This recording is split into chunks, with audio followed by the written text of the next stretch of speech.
Cuán firme cimiento se ha dado a la fe.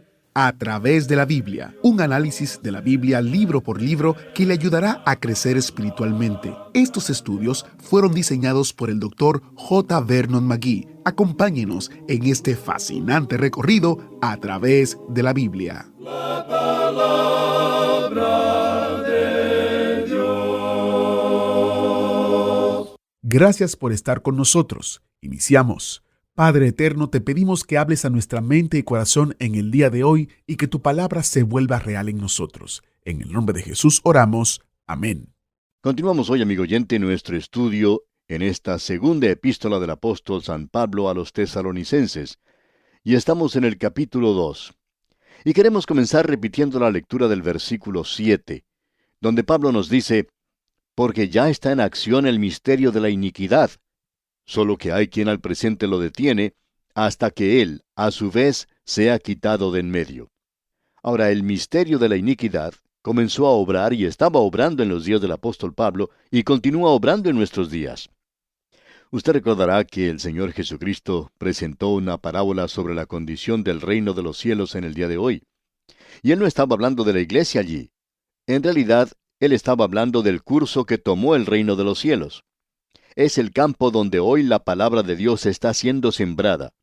Esa es la condición del reino de los cielos. Pero un enemigo ha venido y ha sembrado cizaña, y la cizaña y el trigo están creciendo juntos. La palabra de Dios y la iniquidad están creciendo juntas hoy. El mundo se está haciendo cada vez peor, y el mundo se está haciendo también cada vez mejor en realidad. Pensamos que la palabra de Dios se está predicando mucho más hoy que en cualquier otro momento de la historia del mundo. Opinamos que la radio ha sido uno de estos medios. La televisión también, aun cuando no tanto, pero la radio está alcanzando hasta los fines de la tierra en el presente. Aparte del idioma castellano en que este programa es transmitido, comenzamos este mismo programa en idioma portugués, con nuestra meta en mente de poder alcanzar al pueblo de Brasil y otros países de habla portuguesa con la predicación, con el estudio de la palabra de Dios. Amigo oyente, nosotros podríamos dar pasos gigantescos si tuviéramos el apoyo del pueblo de Dios que en realidad quiere ver que se predique la palabra de Dios. Las puertas están abiertas y la palabra de Dios está esparciéndose. El trigo está creciendo hoy, pero también está creciendo la cizaña. La iniquidad continuará siendo cada vez peor, pero el Espíritu Santo no permitirá que avance demasiado en la era presente. Después que el Espíritu Santo sea quitado, es como el quitar la tapa de una botella. Luego el líquido, la iniquidad, se derramará por todo el mundo en ese día. Luego se nos dice: y entonces se manifestará aquel inicuo. Ese es el anticristo. Tiene como 30 nombres diferentes en la palabra de Dios. Se manifestará aquel inicuo a quien el Señor matará con el espíritu de su boca, es decir, que de su boca sale una espada de 2 filos, la cual es su palabra. Amigo oyente, la palabra de Dios creó este universo, y todo lo que Dios tuvo que hacer fue hablar. Dios dijo: hágase la luz.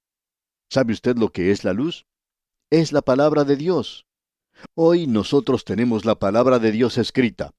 El Señor Jesucristo es la palabra de Dios viviente. No queremos decir con eso que la palabra escrita no es viviente, ya que esa es la razón por la cual es tan potente. Y luego cuando Él venga, vendrá como la palabra de Dios.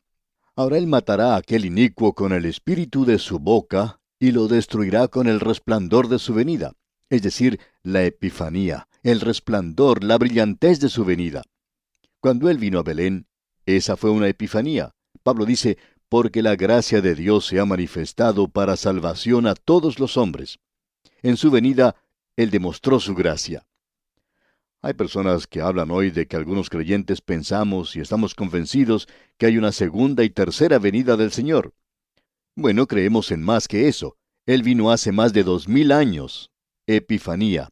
La epifanía. Él vino, como alguien dijo, como un niño pequeño que hizo llorar a una mujer. Él vino vestido de carne humana. Luego Él vendrá y llevará a su iglesia de este mundo. Entonces Él vendrá otra vez y establecerá su reino. Así es que aquí tenemos 3 venidas, si usted quiere verlo de esa manera. Y en realidad en su primera venida tenemos mezcladas dos venidas de Él. Él nació en Belén y luego no escuchamos nada más de Él hasta que cumple los 30 años de edad. Y luego Él aparece nuevamente y comienza su ministerio.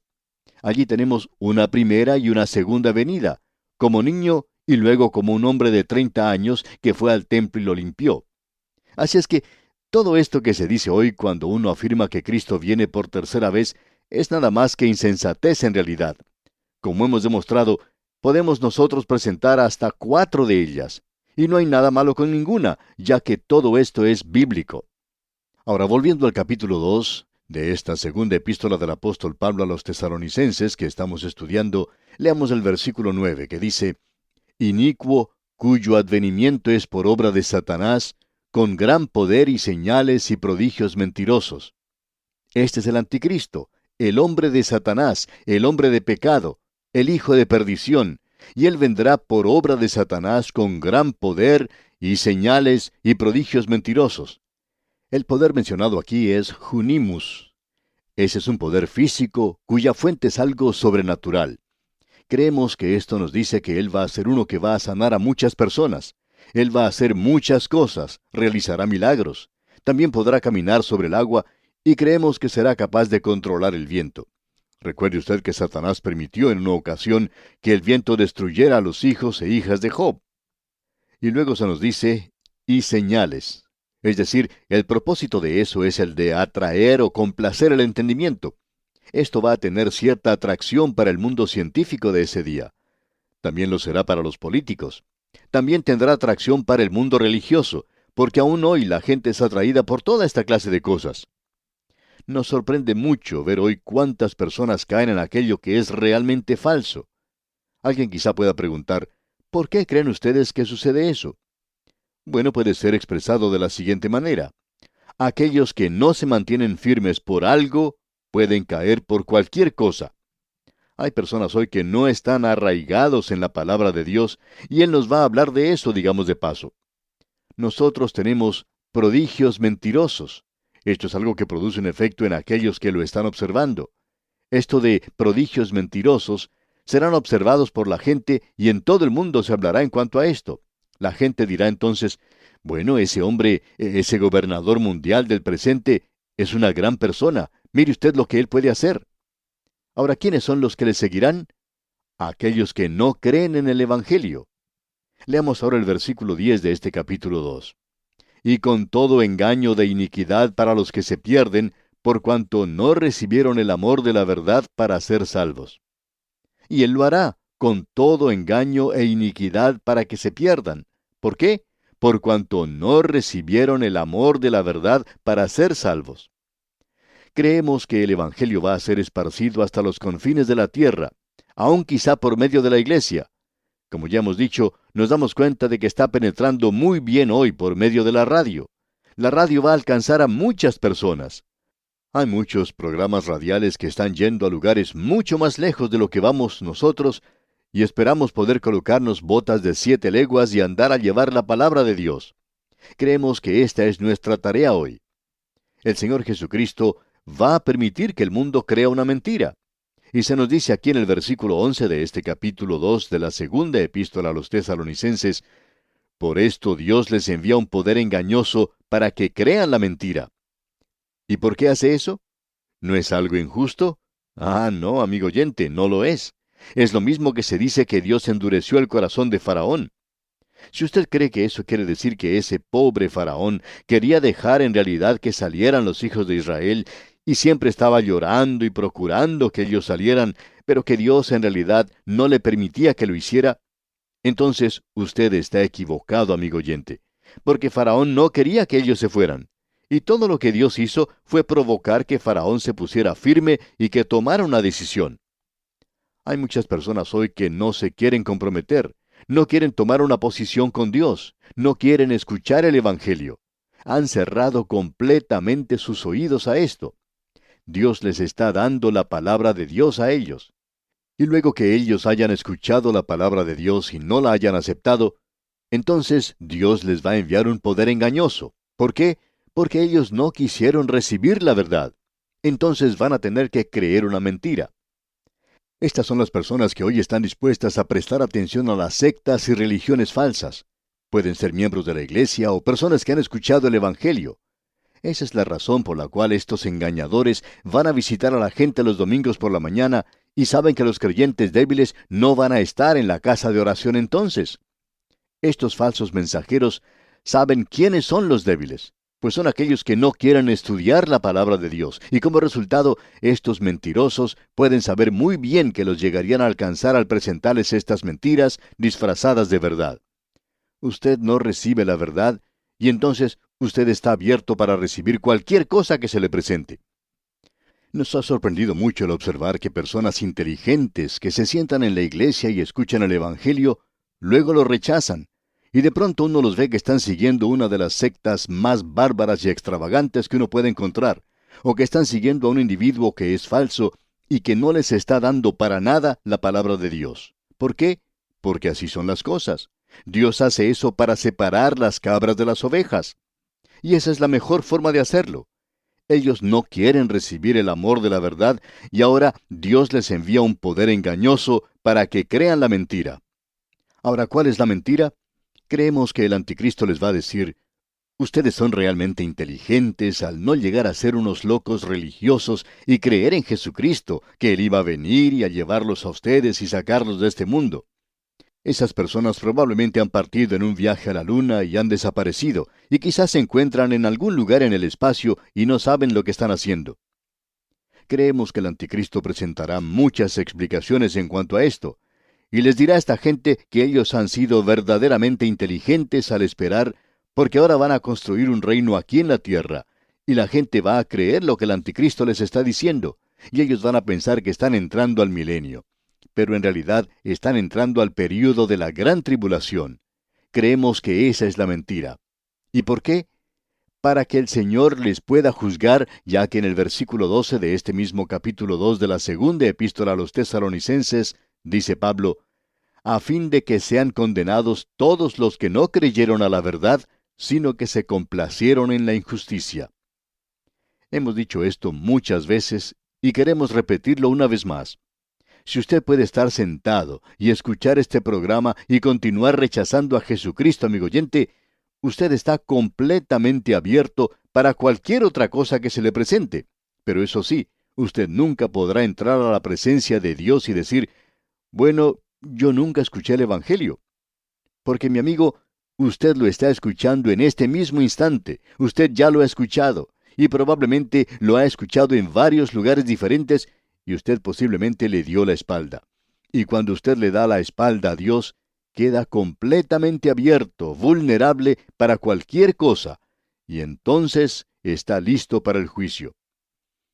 Porque somos sabor de vida para aquellos que son salvos, pero somos sabor de muerte para aquellos que perecen.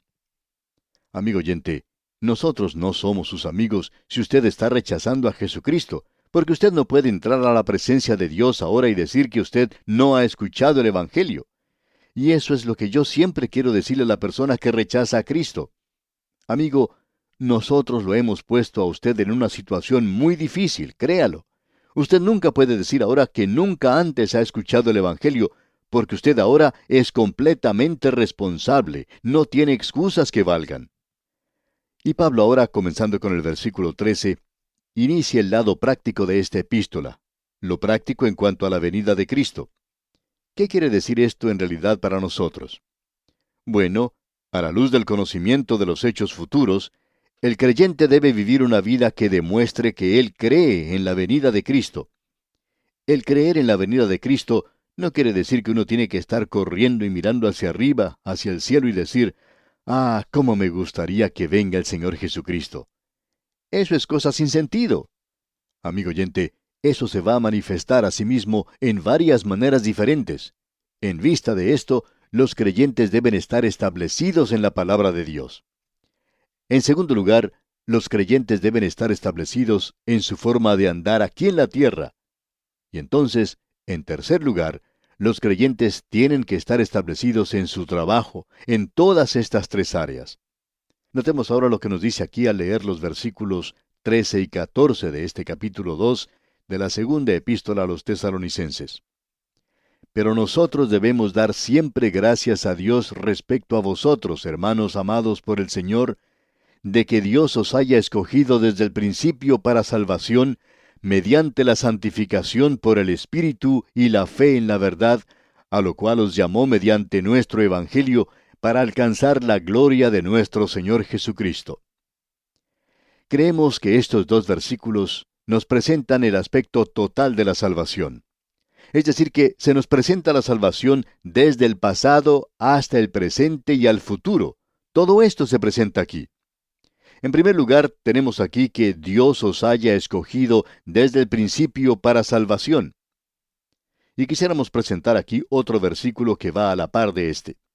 Se encuentra ya en el capítulo 8 de la Epístola a los Romanos, versículo 28, y allí se presenta de una forma doctrinal.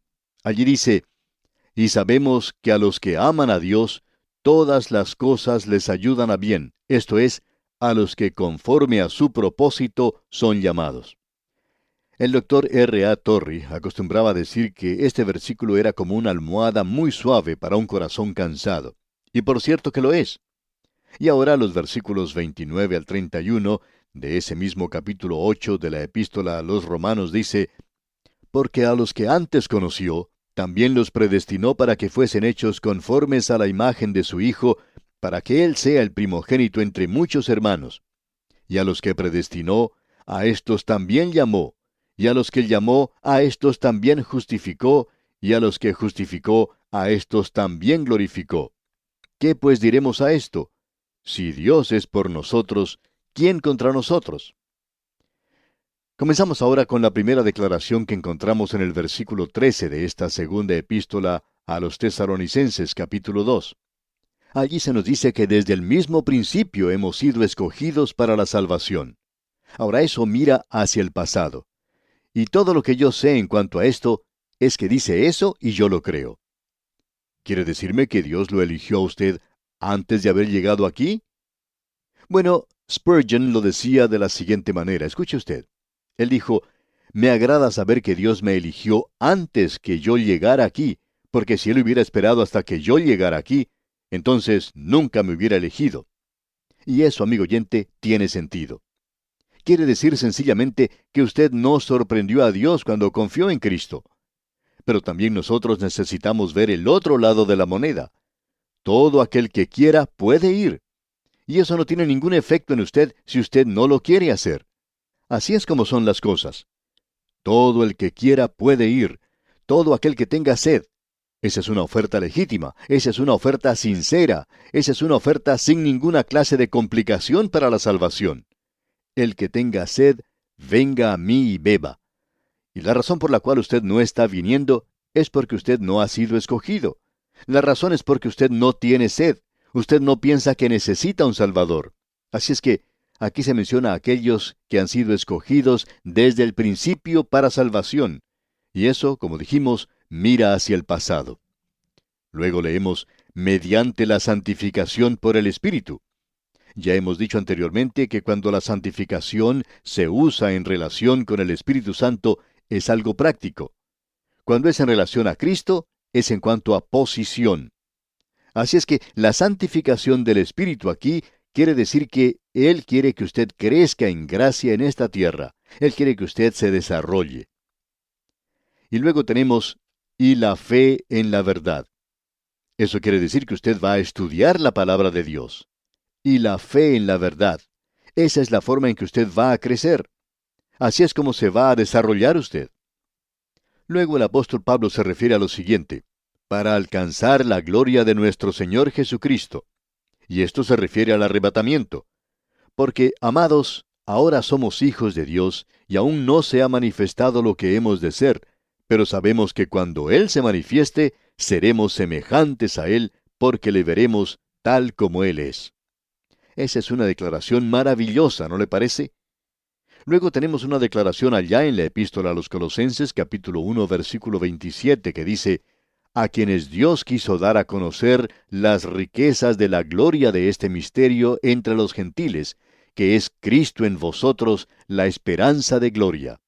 Y eso mira hacia el futuro. Así es que aquí tenemos el aspecto total de la salvación. yo he sido salvo, yo estoy siendo salvo y seré salvo. Ahora, ¿qué es lo que le permite crecer al creyente? Es la palabra de Dios. Y leemos aquí en el versículo 15 de este capítulo 2 de la segunda epístola a los tesalonicenses: Así que, hermanos, estad firmes y retened la doctrina que habéis aprendido, sea por palabra o por carta nuestra. Pablo se está refiriendo, por supuesto, a lo que él les había enseñado cuando estuvo con ellos. La palabra, usted puede darse cuenta, le permite al creyente pararse y estar firme.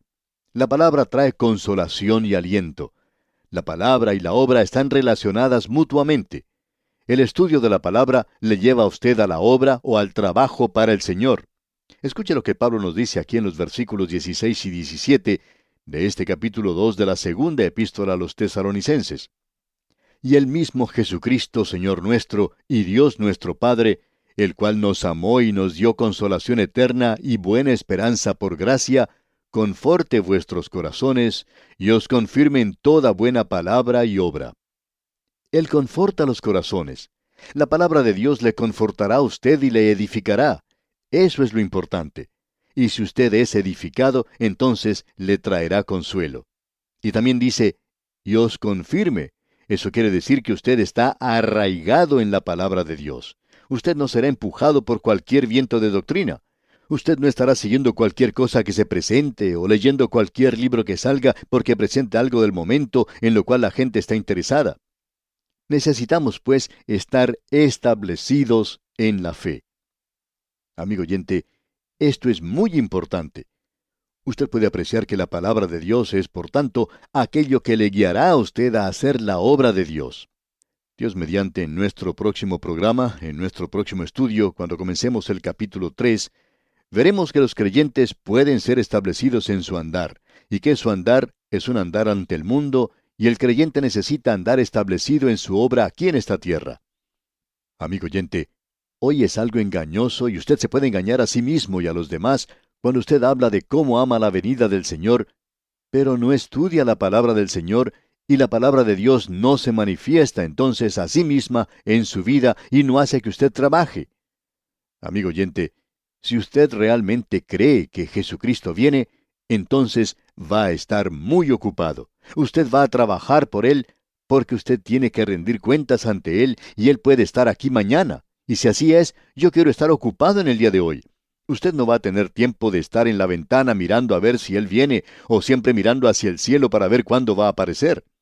Usted va a estar observando a su alrededor y haciendo la obra del Señor aquí en esta tierra. Esa es la mejor prueba de que usted sí cree en su venida. Y aquí, amigo oyente, vamos a detenernos por hoy. Y antes de despedirnos, le sugerimos que usted lea todo el capítulo 3 de esta segunda epístola a los tesalonicenses para estar bien informado de su contenido y así pueda sacar el mayor provecho posible de este estudio. Y oramos que el Señor le bendiga muy ricamente. Agradecemos que nos acompañara en el estudio de hoy. Le invitamos a que visite nuestro sitio en internet a través de la biblia.org. Ahí puede suscribirse para recibir las notas y bosquejos de lo que estamos estudiando y noticias del ministerio. También encontrará la variedad de libros y materiales gratuitos que tenemos para usted. El sitio es a través de la biblia.org. Todo lo que hacemos es posible gracias al Señor y a personas como usted que se unen a nosotros en la obra de llevar la palabra entera al mundo entero. A través de la Biblia es una producción de Radio Transmundial.